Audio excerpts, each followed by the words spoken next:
ताईंनो, तुम्हालाही असं होतं काय हो?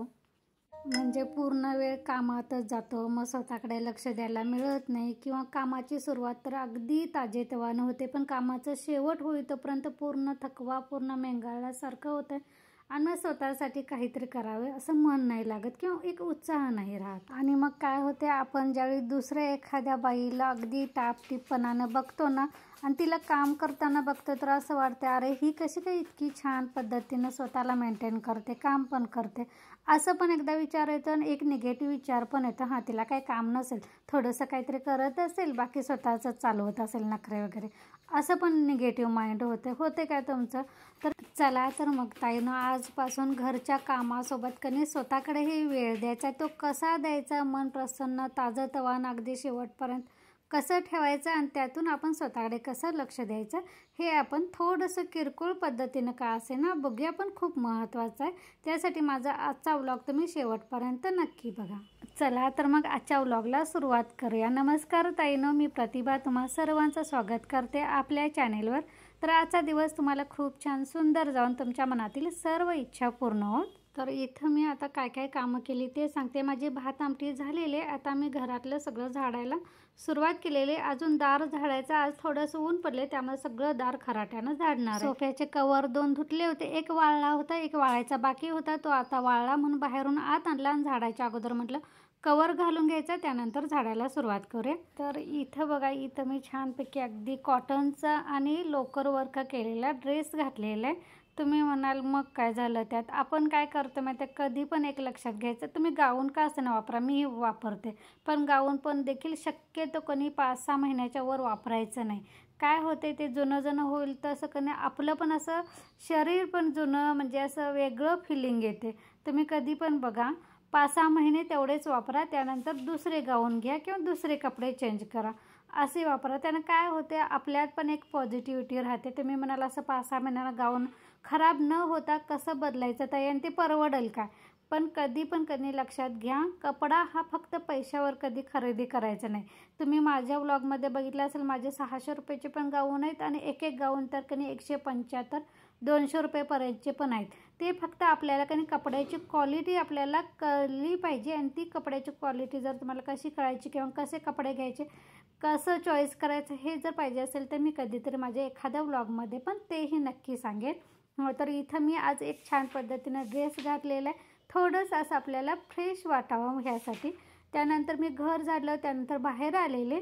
बाहेर हे जे माझे किती दिवस कधी ते फिश टँकमधले खडे पडले होते ते वाळलेले आहेत, म्हणते मी प्लॅस्टिकच्या कॅरी बॅगमध्ये भरून घेतले आणि आता इथं मी दार झाडायला सुरुवात केलेली आहे. माझा हा झाडू कणी, आमच्याकडे ह्याला खराटा म्हणतात, ह्याचं आणलाय तसाच. ह्याची टोकं कणी लवचिक असतात, कधी पण खराट्याची कणी ती टोकं असते त्याला ताकद नाही लागत, म्हणजे त्यानं पूर्ण असं कचरा माती वगैरे तर निघते, पण जी जाडसर असते, समजा आता पाऊस पडून एखादं झाडाची पानं वगैरे फरशीला चिकटलेले असतात तर ते ह्या खराट्यानं निघत नाही.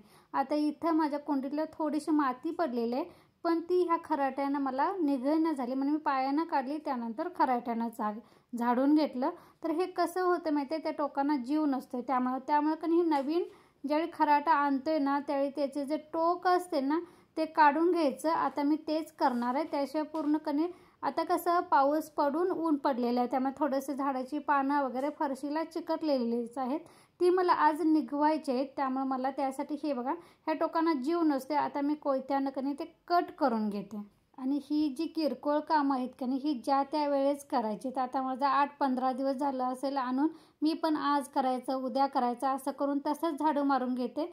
पण आज म्हटलं ऊन पडले कधी तर आज ही सगळं करूनच घ्यायचं, कारण मला आज दार पूर्ण क्लीन करायचं आहे. त्यासाठी मी इथं कोयत्याने हे बघा उलट्या बाजूनं काढलं असतं की नाही ते पटकन निघतं, म्हणजे ते असं आपटून काढतात की नाही, पण त्या काढणाऱ्या लोकांना सवय असते, आपल्याला कसं कधीतरी हे करतोय, त्यामुळे मी असं विळीला कसं चिरतात तसं चिरून ते टोकं काढून घेते. तर इथं तुम्ही मला बघून म्हणाल की ताई मग हे असे वगैरे ड्रेस घातले ना असं कसं पण बसलं किंवा बाहेर असं काम करताना खराब होतं किंवा ओट्याजवळ काम करताना पोटाजवळ खराब होतं आहे आणि मग ते ड्रेस खराब लगेच होऊन जातात, टिकत नाही. तर हे बघा ताईनो, हल्ली ना माणसाच्या जीवाची गॅरंटी नाही, आपण कपड्याचं काय घेऊन बसायचं आहे.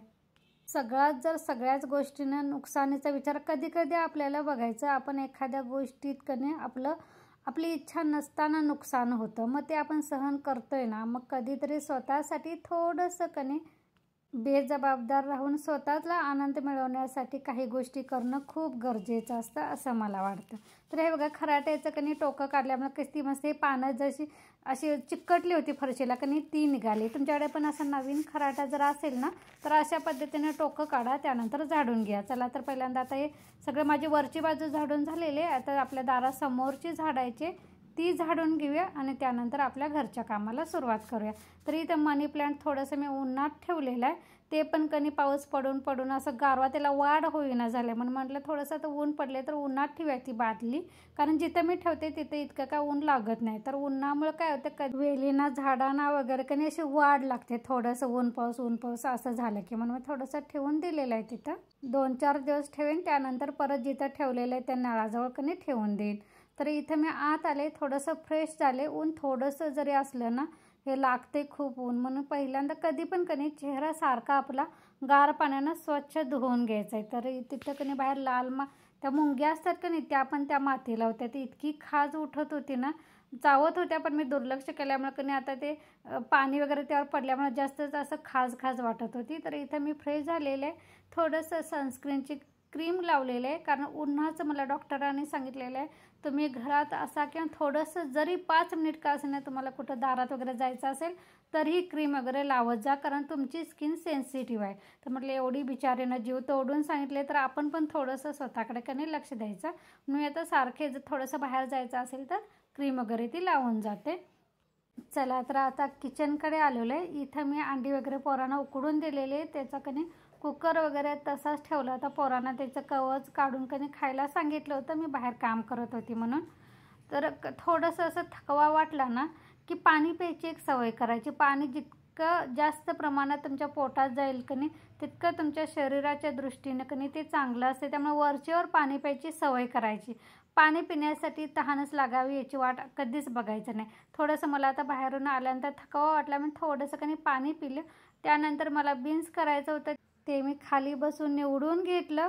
निवडून म्हणजे मी काय करते, त्याचं जे केसर असतं ते काढायचं आणि विळीनं चिरून घ्यायचं. असं करून घेतलं, धुवून घेतलं. त्यानंतर तेल घालून कढईमध्ये भाजून घेतलं डाग पडेपर्यंत. त्यानंतर ते फोडणीला दिलं.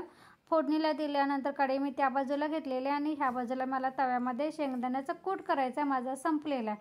थोडंसं आपल्या घरच्या शेतातल्या शेंगदाणे दिलेले, ते हवेमुळं असं थोडंसं असं मऊ आणि असं पांढरटपणा झालेलं आहे. चवीला चांगले आहेत, कडू अजिबात झालेले नाहीत, फक्त बाहेरून थोडंसं हे झालेलं आहे. म्हणून मी ते ठेवले आणि विकतचे जे होते ना तेच भाजायला घेतलेले आणि हे आता सुपामध्ये काढून घेतले, कारण ते पिशवी जर तशीच ठेवली ना कॅरीबॅग तर मी अजून विसरून जाईन, म्हणून म्हटलं लक्षात आहे तोपर्यंत ते सुपामध्ये ठेवलेलं आहे. ऊन पडलं की ते मी बाहेर उन्हामध्ये ठेवून देईन. इथं शेंगदाणे भाजताना एक लक्षात ठेवायचं, मोठ्या गॅसवर तवा तापेल तोपर्यंत शेंगदाणे थोडंसं ठेवायचं. त्यानंतर गॅस बारीक करायचा आणि बारीक गॅसवरच शेंगदाणे भाजून घ्यायचं, म्हणजे त्याचं चांगला खमंगपणा त्या शेंगदाण्याच्या कुटाला येतं. तर इकडे एका बाजूला माझी भाजी होत आहे, एका बाजूला शेंगदाणे भाजत आहेत. तोपर्यंत मी भांडी लावून घेतली जाळीतली आणि आता थोडीशी जी कुकर वगैरे अंड्याचा वगैरे पडला होता, चहाचं भांडं वगैरे, तर ते मी घासून अर्धा ओटा पाणी मारून थोडंसं धुवून घेतलेलं आहे. जितकं तुम्ही जिथं काम करता ती आजूबाजूची जागा स्वच्छ असेल काम करायला पण आपला कंटाळा येत नाही. तर इथं माझी भांडी वगैरे होईल तोपर्यंत आपल्या शेंगदाणे पण भाजून झालेले आहेत. हे पण कधी पण बारीक गॅसवरच भाजायचं आणि मी साल अजिबात काढत नाही. जर तुम्हाला आवडत असेल तर काढा, पण मला नाही आवडत. मला सालासहितच शेंगदाण्याची भरड आवडते.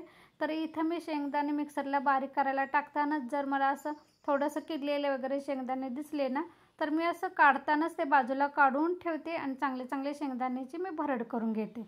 शक्यतो शेंगदाण्याचा कूट मी 8-10 दिवसाचा करून ठेवते, म्हणजे प्रत्येक वेळी भाजी बनवायच्या वेळी शेंगदाणे भाजा तेवढंच करा कूट असं नाही होत. असं शेंगदाण्याचा कूट करून ठेवायचा, म्हणजे जेव्हा लागेल तेव्हा आपल्याला पटकन तो घेता येईल. तर इथं मी ते बीन्स वगैरे कट केलेला कांदा वगैरे चिरलेले ते खालचं पण जरा संपलीत भरून टाकून दिलं. त्यानंतर बीन्समध्ये मला शेंगदाण्याचा कूट घालायचा बाकी होता, तो घातला. अजून ते केलेला कूट थोडासा गरम आहे, तो गार झाला की मी एका भांड्यामध्ये काढून ठेवेन. तर इथं मी आता भाकरी करायला घेते, कारण आज सुट्टी असल्यामुळे आज काही चपाती नाही. डबा असला कसं शक्यतो सकाळच्या चपात्या करते, पण सुट्टीच्या दिवशी वेळ झाला म्हणा तर मग चपाती करायच्या भानगडीत पडत नाही, पटापटा मी भाकरीच करून घेते. तर कधी पण आपली किचनची ट्रॉलीज असो किंवा रॅक असो, ज्यावेळी आपली भांडी कपाटातून काढतोय की नाही त्यावेळी पाण्यानं धुवूनच घ्यायची. कारण कसं आपल्या घरात नाही म्हटलं तरी झुरळ एखादा असतो किंवा उंदीर असतं किंवा पाली वगैरे असते, तर ते चाटण्याचा प्रकार जास्त होते, आपण काय ते बघायला नसते. त्यामुळे एक सवय करून घ्यायची, भांडी वापरात घ्यायची अगोदर पाण्यानं धुवून घ्यायची. तर इथं हा मी नवीन तवा घेतलेला आहे. तुम्ही मागचं माझे तवे बघितले असेल ना मागच्या व्लॉगमध्ये, तर तो बिडाचा तवा होता. हा लोखंडी घेतलेला आहे, लोखंडी तवा वापरावा म्हणतात म्हणून. पण आता काही पावसाळ्यात काय होते, थोडंसं जरी आता मी रात्री भाकरी केल्या होत्या बघा, रात्री घासून ठेवलेले, तर सकाळपर्यंत असं ते लालसर गंजल्यासारखा डाग पडतो की नाही, तसा हे लोखंडी तव्याला पडतोय. त्यामुळे मी ते परत घासून घेतलेलं. त्याला पण मला थोडंसं की नाही तेल वगैरे लावून असं सारखं ठेवायला पाहिजे, तेव्हा म्हणजे तरी पण पावसाळ्यात हा त्रास होतच लोखंडी तव्याचा. तर इथं बघा आमच्या कोल्हापूरच्या मोठ्या मोठ्या भाकरीत ज्वारी आणि तांदूळ हे मी काल दळप करून ठेवलेलं आहे. अजून मी टप्प्यात कणी काल गार करत ठेवलं होतं झाकून. त्या डब्यामध्ये आता थोडंसं कणी डबा काल घासून वाळलेला आहे. ह्या डब्यामध्ये मी आत्ता जितकं करण्यापुरतं लागेल की नाही तेवढंच पीठ घेऊन आली होती आणि आता भाकरी करत होते. म्हटलं भाकरी पूर्ण झाल्यानंतर ते डब्यामध्ये भरून घ्यायचं. तर इथं मी कणी म्हणजे आता कायमस्वरूपी मी कशी करायची माहिती आहे, गॅसवर असं भाकरी भाजायची. म्हणजे आता हे पालती झालं की नाही भाजलं की ते फुगायला गॅसवर ठेवलं की नाही फुगते पण छान. पण म्हटलं की नाही आता हल्ली मी तव्यातच भाजून घेते, गॅसवर काय पालती ठेवत नाही.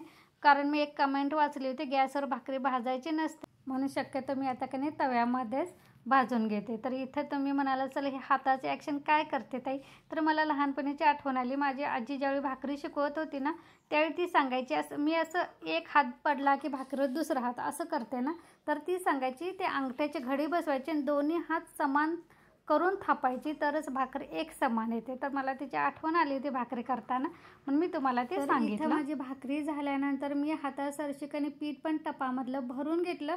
म्हटलं टप आणि तवा वगैरे जे परात असेल ती पण कणी घासून घेतली. त्यानंतर ओटा वगैरे गॅस वगैरे सगळं पुसून घेतलं. आता थोडासा मला थकवा जाणवायला लागला. हे बघा माझा ओटा वगैरे झालेला आहे. तुम्हाला माझा चेहरा बघून कळालंच असेल चेहऱ्यावर किती असा डलनेस आलेला आहे. किती जरी नाही म्हटलं ना तरी थकवा येतोच, कारण आपण शेवटी माणूस आहे, मशीन नाही आहे. त्यामुळे शरीर हे थकतंच. तरी पण बसून चालणार नाही, कारण अजून माझी कामं आवरायची होती. तर वरांड्यातली वाळलेली कपडे काढली, त्यानंतर बाहेरची शेडातली पण कपडे कणी वाळलेली काढून बेडवर ठेवलेले आहेत. आता मशीनमधली कपडे म्हटलं उन्हात बाहेर शेडमध्ये टाकायची, कारण आता का पाऊस पण जास्त असा येत नाही, त्यामुळे शेडात काय कपडे वाळतात आणि वारं पण इतकं काय जास्त येत नाही, कारण पाऊस आता जायच्या मार्गाला असल्यामुळे इतका काय मोठा आता पडणार नाही.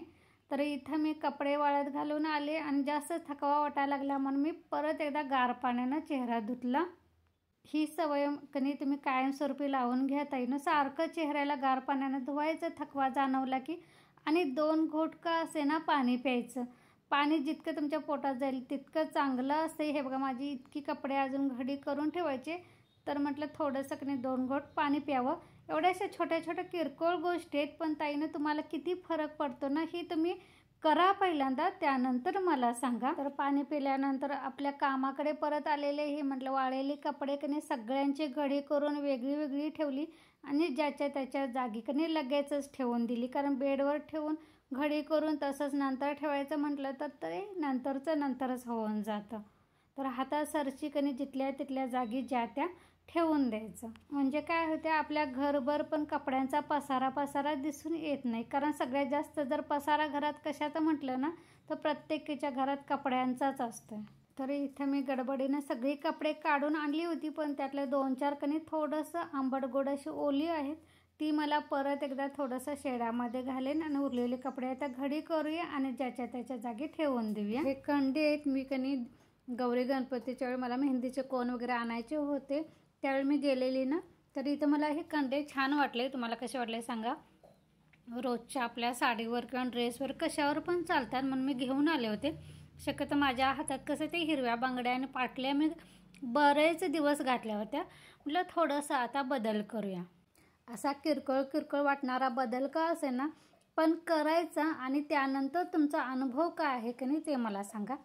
चला ह्यासोबतच आजचा व्लॉग पण ताईनं मी इथंच बंद करते. धन्यवाद.